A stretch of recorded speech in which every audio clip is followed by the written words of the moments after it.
આપણા શાસ્ત્રોમાં એવું લખ્યું છે કે ચારેય વર્ણોએ બ્રાહ્મણોની અને ગાયોની પ્રાણના ભોગે પણ રક્ષા કરવી. હવે કેટલાક લોકોને એવું તો સમજાય છે કે ગાયોની રક્ષા કરવી જોઈએ, કારણ કે ગાય એક ઉપયોગી પ્રાણી છે. એના ઘી દૂધથી આપણું પાલન પોષણ થાય છે, એટલે એ તો સમજાય છે. પણ સૌએ પ્રાણના ભોગે બ્રાહ્મણની પણ રક્ષા કરવી એ શા માટે? એ કેટલાક લોકો સમજી શકતા નથી.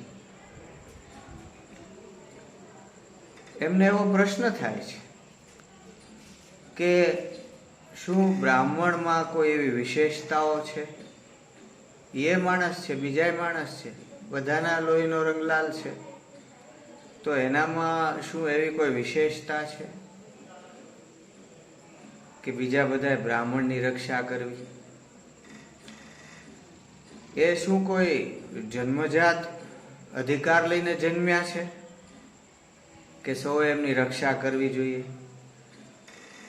આ તો કળિયુગ છે. એમાં ઘણાને આવું લાગી શકે, ઘણાને એવો પ્રશ્ન થાય કે શું બ્રાહ્મણો ટીલું લાવ્યા છે? તો એનો ઉત્તર હું આપું, પણ પહેલા એ વાત કરું કે કેટલાક લોકોના મનમાં એવું હોય છે કે આ સર્વ શાસ્ત્રો જે છે એ બ્રાહ્મણોએ પોતાના હિત સાધન માટે રચેલા છે. એમાં એણે એવું બધું લખ્યું છે કે જેથી એમને જ ઉપયોગી થાય ને એમનો સ્વાર્થ સધાય. એમણે જ આ વેદ, શાસ્ત્રો, પુરાણો આ બધું રચ્યું છે, અને કર્મકાંડ, વિધિ વિધાનો એની રચના પણ એણે પોતાના હિત સાધન માટે જ કરી છે, કે જેથી એમની દાન દક્ષિણા બધું ચાલ્યા કરે ને એમને આજીવિકા મળતી રહે અને એમને ધન મળતું રહે. આવું કેટલાક લોકો દ્રઢપણે માને છે. પુરોહિતવાદનું ખંડન કરનારા લોકો છે, બ્રાહ્મણવાદના એ વિરોધી હોય છે. એટલે બ્રાહ્મણોએ આવું લખ્યું હોય કે ભાઈ સૌએ બ્રાહ્મણોની રક્ષા કરવી. પણ હું એમને સામો પ્રશ્ન કરું છું કે જો આમ જ હોય તો તમે કોઈ શાસ્ત્રોની રચના કેમ ન કરી? તમને એમ કરતા કોણ રોકતું હતું? તમને કોઈ ના પાડી હતી? તમે શાસ્ત્રો બનાવી શકતા હતા તો બનાવવા હતા તમારે. હવે હું આ વાતનો ઉત્તર આપું કે શા માટે સૌએ બ્રાહ્મણોની રક્ષા કરવી એવું શાસ્ત્રમાં લખેલું છે. જુઓ, વૈદિક સનાતન હિન્દુ ધર્મ અથવા સંસ્કૃતિમાં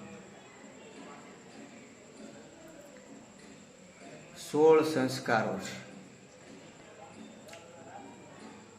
જન્મથી માંડીને મૃત્યુ સુધીમાં 16 સંસ્કારો આવે, અને એ 16 સંસ્કારોમાં બ્રાહ્મણની જરૂર પડે. જન્મ વખતે જરૂર પડે, છઠ્ઠીમાં જરૂર પડે, મુંડનમાં જરૂર પડે, અન્નપ્રાશનમાં જરૂર પડે, સીમંતમાં, વિવાહમાં, વાસ્તુ કરે તોય જરૂર પડે, અને છેવટે અંત્યેષ્ટિમાં દાડો કરવામાં બ્રાહ્મણની જરૂર પડે.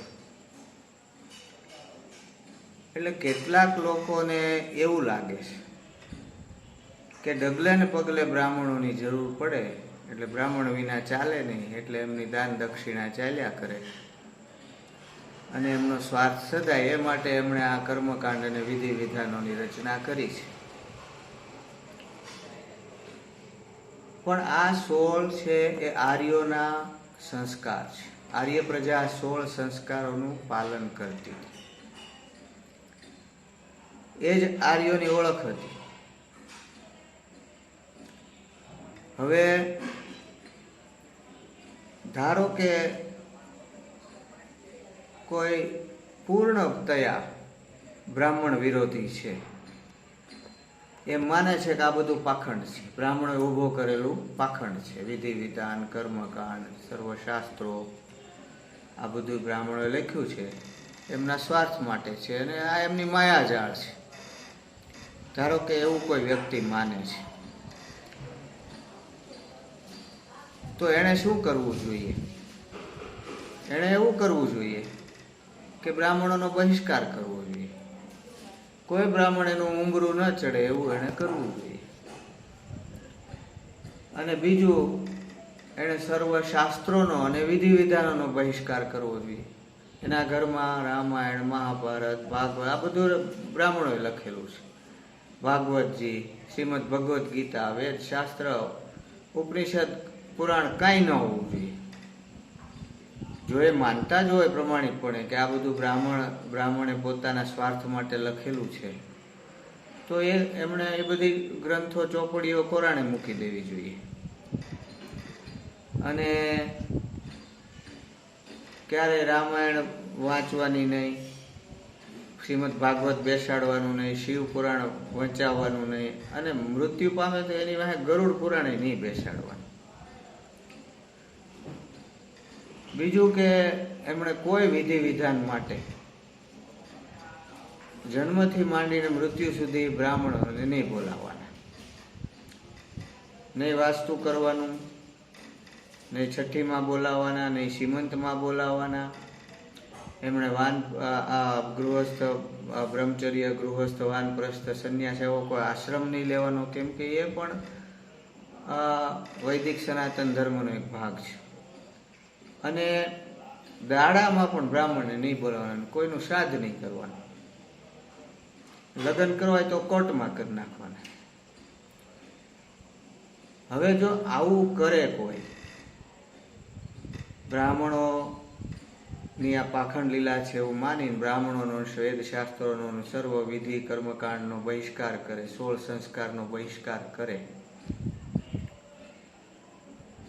તો પરિસ્થિતિ શું થાય? એની હાલત આગળ શું થાય?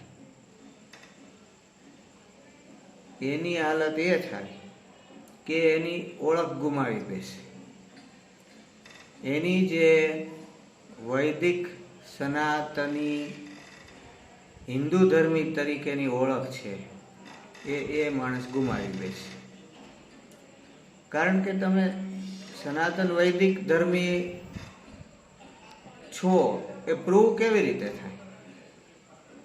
તમે કોઈ એના 16 સંસ્કારમાંનો એક પણ સંસ્કાર ન કરો, કોઈ વિધિ વિધાન કર્મકાંડ ન કરો, કોઈ શાસ્ત્રોમાં શ્રદ્ધા ન ધરાવો, સત્યનારાયણની કથાએ ન બેસાડો, રામાયણ, મહાભારત, ભાગવત વાંચો ને એનો બહિષ્કાર કરી દો, તો તમે વૈદિક સનાતની હિન્દુ ધર્મી છો એવી તમારી ઓળખ પ્રૂવ કેવી રીતે થાય? સ્વાભાવિક છે કે તમે તમારી ઓળખ ગુમાવી બેસો.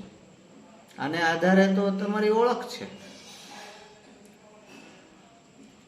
મહાભારતમાં એવું લખેલું છે કે યવનો કે મ્લેચ્છો પેલા હતા જ નહીં. પેલા તો 4 વર્ણ જ હતા, બ્રાહ્મણ, ક્ષત્રિય, વૈશ્ય, શૂદ્ર. આ યવનો કે મ્લેચ્છો હતા જ નહીં. ક્યાંથી આવ્યા? તો બ્રાહ્મણોનો ને વેદોનો, શાસ્ત્રોનો વિરોધ કરવાથી તેઓ અસ્તિત્વમાં આવ્યા છે. આપણે માની લઈએ કે તેઓ પહેલેથી અસ્તિત્વમાં છે, ધારો કે, તો એ શું કામ અસ્તિત્વમાં છે? એટલા માટે કે સનાતન ધર્મીઓ જે છે એમના જે શ્રદ્ધેય વેદો છે એમાં એવો માનતા નથી. એમના શ્રદ્ધેય શાસ્ત્રો બીજા છે. કોઈનો જૂનો કરાર છે, કોઈનું બાઇબલ છે, કોઈનું કુરાન છે. એટલે તેઓ હિન્દુ નથી. તેમનું એક અલગ જ ઓળખ છે, એમનું અલગ જ અસ્તિત્વ છે. તો જે વ્યક્તિ કે જેઓ બ્રાહ્મણોને ન માને, એનો વિરોધ પૂર્ણતયા કરે અને એને કારણે સર્વશાસ્ત્રો અને કર્મકાંડ વિધિ વિધાનોનો ત્યાગ કરી દે, એ સંભવ છે કે એ પોતાની સનાતન વૈદિક હિન્દુ ધર્મિતાની ઓળખ ગુમાવી અને યવન કે મ્લેચ્છ બની જાય. આ વિકલ્પ ખુલ્લો છે એને માટે. અને એ કોઈ મસ્જિદમાં કે ચર્ચમાં જતા થઈ જાય એવું બને, અથવા તો એવું બને કે આ જૈનો અને બૌદ્ધો છે એમને પણ એમના ધર્મગ્રંથો અલગ છે. વેદો કે પુરાણો, શ્રુતિ ગ્રંથો, રામાયણ, મહાભારત, ભાગવત એ એમના શ્રદ્ધેય ગ્રંથો નથી. જૈનોની તો રામાયણ પણ અલગ છે. તો તેઓ પણ વૈદિક સનાતન હિન્દુ ધર્મથી અલગ છે. બૌદ્ધ અને જૈન સંપ્રદાયને નિરીશ્વરવાદી કહેવામાં આવે છે. એમાં ઈશ્વરનો પણ સ્વીકાર નથી. તો બ્રાહ્મણોનો પૂર્ણતયા વિરોધ કરવાથી અને એણે લખેલા શાસ્ત્રો, એણે માન્ય કરેલા શાસ્ત્રોના સત્યોનો બહિષ્કાર કરવાથી એક હિન્દુ સનાતન ધર્મી, વૈદિક ધર્મી પોતાની સંપૂર્ણ ઓળખ ગુમાવી બેસે છે. અને કાં તો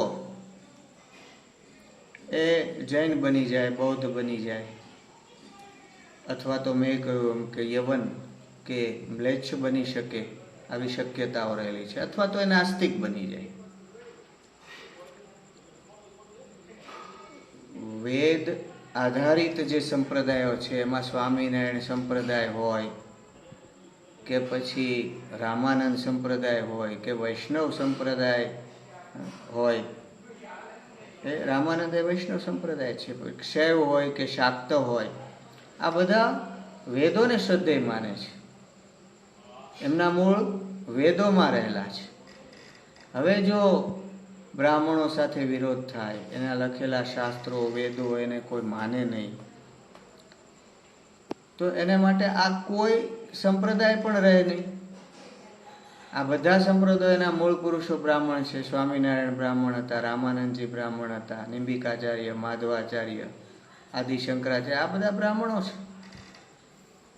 એમનો ત્યાગ કરવાથી એમની કોઈ ઓળખ પછી હિન્દુ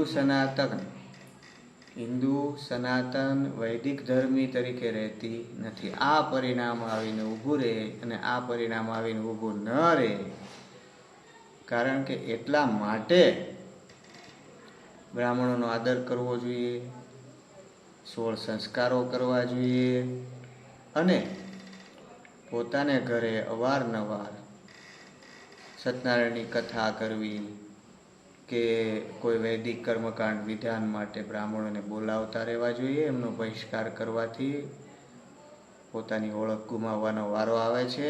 અને ઓળખ ગુમાવે એને જગતમાં કોઈ ખાસ સ્થાન રહેતું નથી. જો અમેરિકનોને પોતાની કોઈ સંસ્કૃતિ કે અલગ ઓળખ નથી, અને એને કારણે અહીંથી કોઈ સાધુ જઈને ત્યાં જઈને એમ કે એક પગે ઊભો રહીને કે આમ કરવાથી બહુ લાભ થાય છે, તો એની પાછળ બધા એવું કરવા માંડે, અનુકરણ કરવા માંડે. એમને પોતાની કોઈ આઈડેન્ટિટી નથી.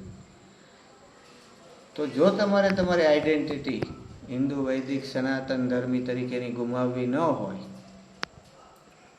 તો બ્રાહ્મણોનો આદર કરવો જોઈએ. એનો વિરોધ કરવાથી પરિણામ બહુ ખરાબ આવી શકે છે. સદગુરુદેવ કી જય.